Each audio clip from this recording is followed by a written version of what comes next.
Hello everyone. आज हम discuss करेंगे एक नया टॉपिक और बहुत ही इम्पोर्टेंट टॉपिक है और बहुत इंटरेस्टिंग टॉपिक होगा जिसका नाम है रिजोल्यूशन ऑफ ए वेक्टर। इससे पहले हम टाइप्स के बारे में डिस्कस कर चुके हैं, वेक्टर्स की क्या क्या टाइप्स होती हैं, या फिर हम पढ़ चुके हैं कि कंपोजिशन कैसे करना है। Composition means how we can add two vectors. हमने एडिशन पढ़ा है दो वेक्टर्स का। अब की बार हम करेंगे रिजोल्यूशन।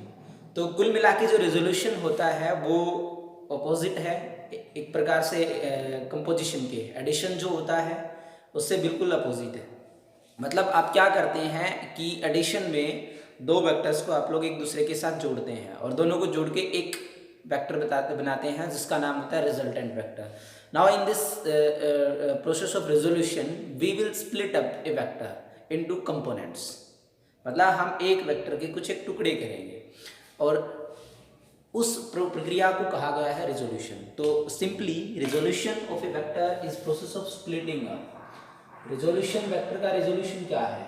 तोड़ना है। दो कंपोनेंट्स के अंदर आप एक वेक्टर को तोड़ सकते हैं, उसके टुकड़े किए जा सकते हैं। This process is simply called resolution of a vector. Okay, for resolution let us consider we have a vector. आपके पास कोई भी आर वेक्टर है, आप इसके दो टुकड़े कौन कौन से कर सकते हो? आपको इसका टुकड़ा करना है direction in the direction of A और आपको टुकड़े करने हैं इसके direction of B. Let A and B are two vectors. आपको ए और बी की डायरेक्शन में चाहिए। तो आप लोग क्या कर सकते हो? ध्यान दें, यदि आप ये वेक्टर लेते हो, ये आपका ए वेक्टर है, तो सिंपली दूसरा वेक्टर क्या हो जाएगा? बी हो जाएगा। यहाँ क्लियर पता चल रहा है हमें कि वेक्टर आर किसके बराबर है? Vector A plus vector B के। किस कैसे? ट्रायंगल। आप देख सकते हो जो डायग्राम इसका दिया गया है उस डायग्राम के अंदर क्लियरली हमें पता है A and B are the vectors which are in same order. मतलब ए और बी का जोड़ किसके बराबर है? आर के बराबर है। तो हम ये भी कह सकते हैं ना कि आर के कंपोनेंट्स क्या क्या होंगे। हम ये भी बोल सकते हैं कि आर के कंपोनेंट्स होंगे, एक तो ए हो गया और दूसरा कंपोनेंट क्या आ गया इसका? बी आ गया। दो इसी प्रकार से आप लोग वेक्टर्स के किसी भी डायरेक्शन में कर सकते हो। मान लो कि आपको कहा है कि इन द डायरेक्शन ऑफ सी, तो ये सी वेक्टर है। सी वेक्टर की डायरेक्शन में इसके कंपोनेंट कौन कौन से हुए? ये सी वेक्टर और डी वेक्टर। तो मतलब यदि आपको सी वेक्टर की डायरेक्शन में कंपोनेंट चाहिए तो एक ये और एक ये। आपको ए वेक्टर की डायरेक्शन में चाहिए तो एक ये कंपोनेंट आ गया, एक ये कंपोनेंट आ गया। तो ये जो सिंपली प्रोसेस थी रिजोल्यूशन ऑफ ए वेक्टर। हमें जो इंपॉर्टेंट सेक्शन इस चैप्टर में जो पढ़ना है इसका वो है रिजोल्यूशन जो था वो रेक्टेंगुलर कंपोनेंट्स पढ़ने हैं। रेक्टेंगुलर, ये आर्बिट्रेरी किसी भी जो गिवन डायरेक्शन के अंदर जो वेक्टर्स थे उसके इसमें हमने पढ़ा है। ओके, रेजोल्यूशन जो थे उसमें हम लोग ऐड कर रहे हैं रेक्टेंगुलर कंपोनेंट्स। कौन से कंपोनेंट्स पढ़ रहे हैं हम? Rectangular components of a vector. तो रेक्टेंगुलर कंपोनेंट्स जब आप करोगे तो सबसे पहले बात करते हैं कि रेक्टेंगुलर कंपोनेंट्स क्या होते हैं। तो रेक्टेंगुलर कंपोनेंट्स सिंपली कंपोनेंट्स हैं, लेकिन रेक्टेंगुलर कंपोनेंट्स का मतलब है the components which are acting perpendicular to each other.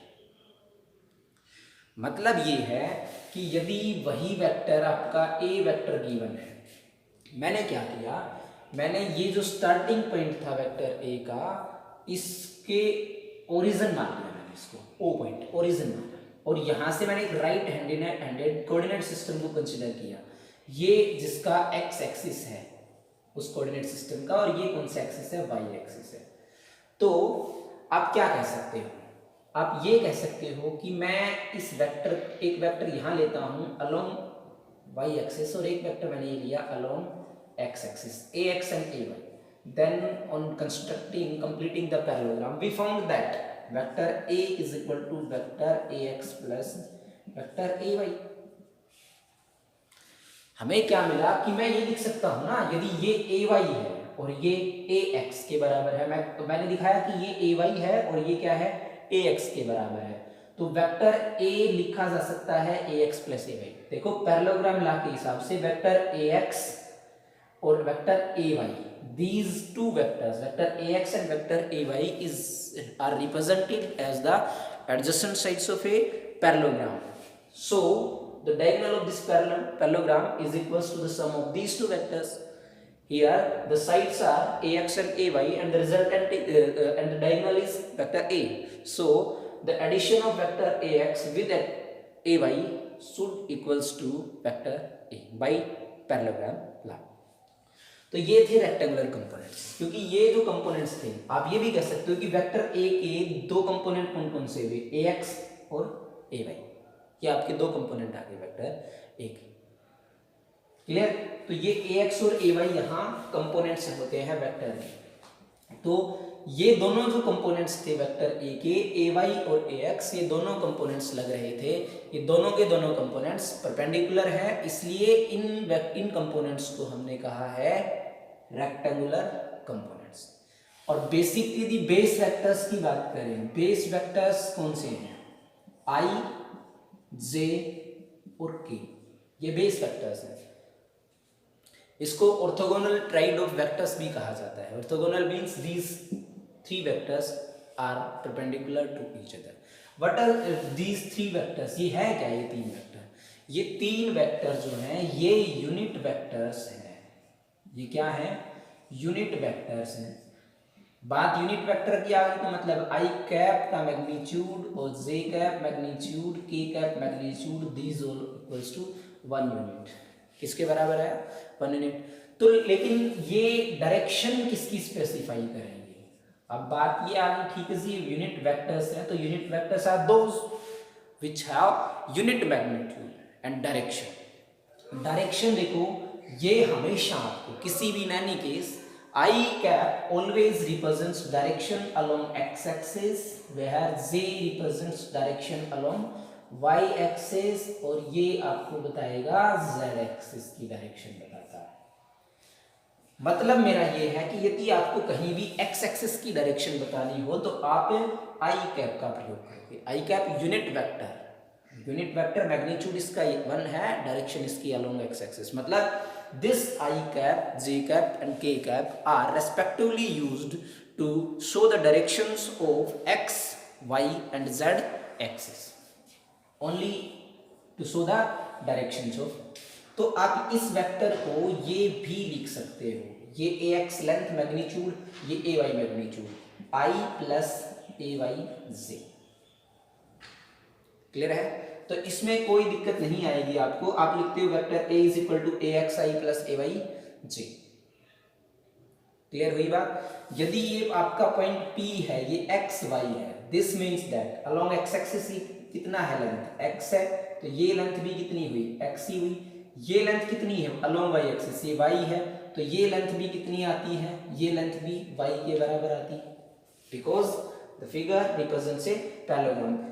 ये क्या है, पैरेललोग्राम को रिप्रेजेंट करती है। सो मैग्नीट्यूड यदि निकालते हो आप लोग तो ये आपका वेक्टर ए जो है ये एक्स एक्सिस के साथ कितना एंगल बना रहा है, थीटा एंगल। मतलब इस लाइन के साथ एंगल बनाता है थीटा, आप उसी को एक्स एक्सिस कंसीडर कर लें। तो यहाँ ये थीटा एंगल इस लाइन के साथ बनाता है। Now in triangle, this triangle, आप लोग ये जो ट्रायंगल जहाँ मैंने टिक लगाया उस ट्रायंगल को यदि आप लोग देखते हो तो इस ट्रायंगल के अकॉर्डिंग ये थीटा के सामने जो साइड होगी ये परपेंडिकुलर होगी, 90 के सामने जो साइड होगी वो हाइपोटेन्यूज होगी, और जो ये साइड बच गई ये बेस। तो फ्रॉम दिस ट्रायंगल बेस जो है वो क्या है, along X axis represented by ax। तो ax अपॉन हाइपोटेन्यूज क्या है, a है, upon a is equal to cos of theta, base upon hypotenuse. तो ax मैग्नीट्यूड कितना आ गया, a cos of theta. Similarly this side represents parallelogram, so यहां कितना आ जाएगा, a y upon a is equal to a sine of theta, and a y is equals to, sorry ये कितना है, परपेंडिकुलर अपॉन हाइपोटेन्यूज हो गया ये, तो ये आ गया मल्टीप्लाई करेंगे तो a y is equal to a sine of theta. It means we have split up these two vectors into two components ax and ay, और वो किसके बराबर, तो यहाँ यदि आप इस इक्वेशन में रिप्लेस करेंगे तो आप वेक्टर a को रिप्रेजेंट कर सकते हो a cos of theta i cap plus a sine of theta j cap. बस हमने करा क्या है, इनकी वैल्यूज ax की इसमें रख दी, ay की वैल्यू इसमें पुट कर दी। क्लियर है? यदि आप इन दोनों वेक्टर्स को जोड़ते हो तो हम प्रूव कर सकते हैं। आपके पास दो वेक्टर्स हैं जो एक ax है और उसके बिल्कुल परपेंडिकुलर है ay। मैग्नीट्यूड ax का a cos थीटा, ay का मैग्नीट्यूड है a sin theta. As these two components, these are the two components of vector a, and these are the two rectangular components. It means they are acting at an angle 90 degree. So this angle between these two vectors theta is equals to 90 degree. Now using the parallelogram law, expression of the parallelogram law, r vector is equal to इन दोनों vectors का resultant ax और ay का जो resultant का magnitude कितना होगा, तो वो आप लोग लिखोगे ax square plus ay square plus 2ax into ay cos of 90, यहाँ 90 है। तो इसके बाद जो रिजल्ट बनेगा वो आ जाएगा ax वेक्टर का magnitude plus ax vector plus ay vector का मैग्नीट्यूड, दोनों का एक साथ है, अलग अलग नहीं है, is equal to a square cos square theta plus a square sine square theta cos 90 is equals to 0 root common आ गया, cos square theta plus sine square theta root, फिर से ये चीज बन के बराबर ये कैंसिल हो गया, तो ax vector plus ay vector magnitude is equals to a, किसके मैग्नीट्यूड के बराबर है, a के। तो ये रिप्रेजेंट आपको करता है कि ये दो थे ax और ay जो हैं, these are two rectangular components of vector a and vector a। आप किसी भी वेक्टर का मान लो कि आपको 2 डायमेंशन के अंदर, मतलब 2 डायमेंशन का मतलब होगा प्लेन, आपको प्लेन में किसी भी वेक्टर के कंपोनेंट लेने हैं, तो ये क्या करना है, मुझे लेने हैं ये कंपोनेंट लेने हैं। मान लो कि this is a vector a and it makes an angle theta with this line. So आपको करना क्या है, आप इसी पॉइंट को क्या मानते हो, ओरिजिन मानना, और ये आपका फिर x एक्सिस हो गया और इसके बिल्कुल परपेंडिकुलर आपका y एक्सिस हो गया है। तो ये कंपोनेंट कितना आ जाएगा, x एक्सिस के along a cos theta, y के along a sin theta. Basically आपको ध्यान ये रखना है, कोई भी लाइन हो, भले ही आप लोग ये वेक्टर दे रखा है और आपको बताया गया इस लाइन के साथ ये मान लो थीटा एंगल बनाते हैं, देन जो जिस लाइन के साथ वो थीटा एंगल बनाएगा, ये जरूर ध्यान दें, जिसके साथ वो एंगल बनाता है उधर उसका वो कंपोनेंट आएगा जिसके साथ, और उसके परपेंडिकुलर वो कंपोनेंट आएगा साइन वाला। ध्यान दें वेक्टर जो है ए, ये इन दोनों कंपोनेंट्स के बीच में देगा, मतलब आप स्प्लिट अप कर सकते हो, वेक्टर इस क्वाड्रेंट में है तो पॉजिटिव एक्स और पॉजिटिव वाई के अलोंग जाएगी, वेक्टर सेकंड में है तो positive Y negative X, third में है नेगेटिव एक्स नेगेटिव वाई, यहाँ पॉजिटिव एक्स नेगेटिव, इन दोनों ये दो कंपोनेंट्स होंगे इसके वेक्टर में, इसके इनमें टूट सकता है, इसमें इनमें टूट सकता है, तो ध्यान देना, क्लियर। अदरवाइज द बेस्ट ये रहेगा, क्योंकि जिस आप ये ध्यान रखें, जिस लाइन के साथ वेक्टर का एंगल आपको गिवन है उस लाइन के अलोंग जो कंपोनेंट आएगा वो कोस थीटा वाला कंपोनेंट है, और कोस थीटा का जो कंपोनेंट आएगा उसके परपेंडिकुलर जो कंपोनेंट होगा वो साइन थीटा होगा उसके साथ। तो ये था वेक्टर प्लेन के अंदर वेक्टर को रिजोल्व करना। रिजोल्व करने का सिंपल मतलब था आपका स्प्लिट अप करना।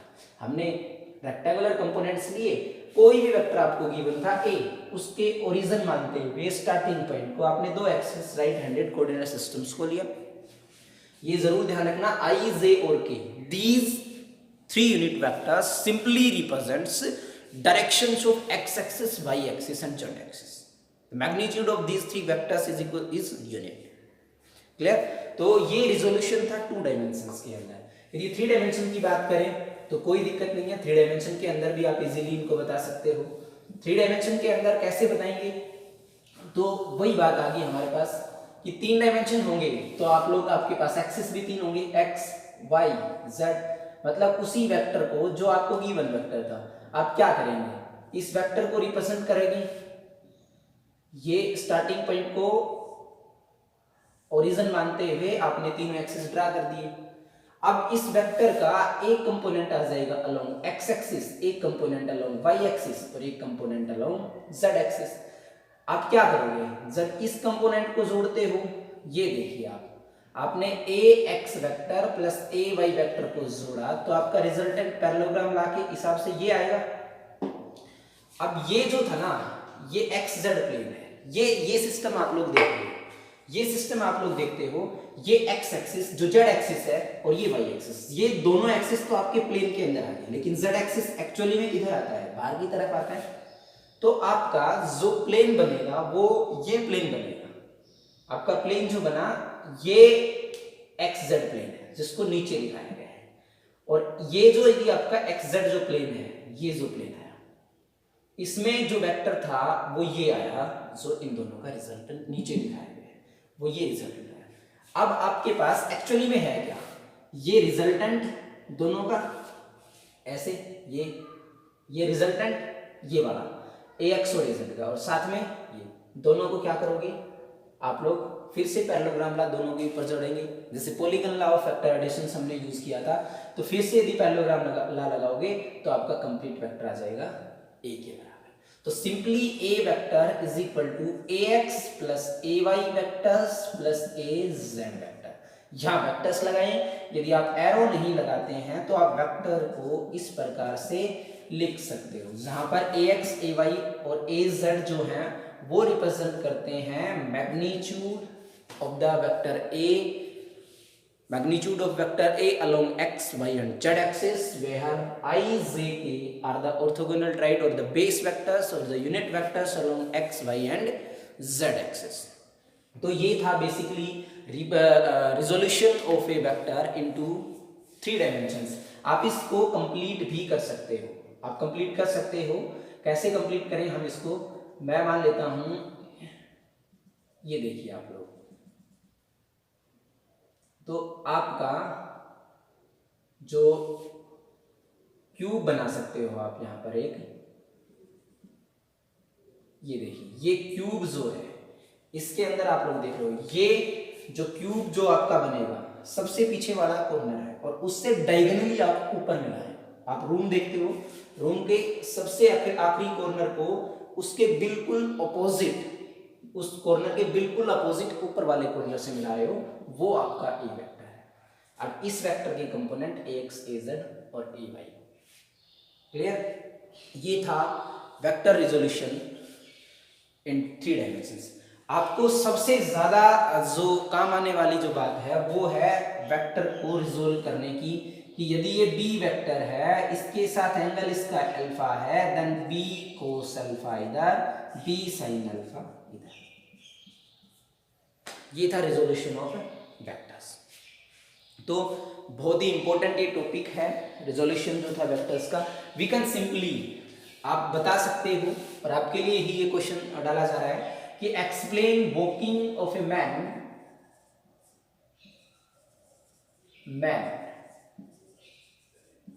On basis of vector resolution. Vector resolution के हिसाब से कैसे बताएंगे, चलो करते हैं वेक्टर रिजोल्यूशन के हिसाब से।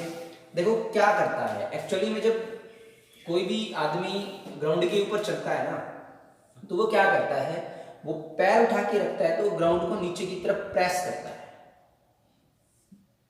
वो नीचे की तरफ ग्राउंड को दबाता है, ग्राउंड को नीचे की तरफ दबा रहा है, वो उसके ऊपर नीचे की तरफ जब वो पैर उठा के रखेगा तो ऐसे वो इधर जा रहा है, the person is walking in this way. तो वो पर्सन जब पैर से इसको दबाएगा ग्राउंड को, तो ground exerts an equal and opposite reaction, and the reaction of the man is this: the force is acting here, the weight of the person acting vertically downwards. Clear?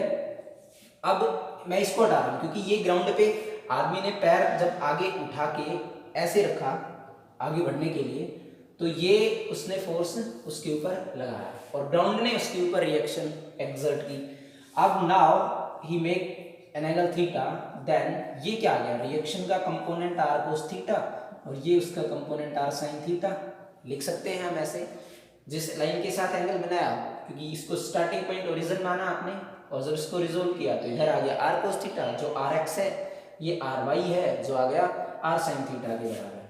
तो अब क्या होता है, अब जो एमजीज को बैलेंस कर लेता है कौन, R sine theta. R sine theta mg को बैलेंस करता है, जिस वजह से आदमी ना नीचे जा रहा है ना ऊपर जा रहा है, और सिर्फ आगे की डायरेक्शन में सिर्फ उसके ऊपर एक ही फोर्स लग पाता है, जिसके कारण this force the component of the reaction enables the man to walk forward, ये उसको आगे बढ़ने के लिए के योग्य बनाता है। तो ये था रिजोल्यूशन के ऊपर, इसकी एप्लीकेशंस थी। बहुत अच्छे अच्छे क्वेश्चंस आपको इसके ऊपर मिलेंगे, आप ट्राई करें क्वेश्चंस को, यदि कोई भी क्वेरी होती है तो उसको बताएं। Thank you.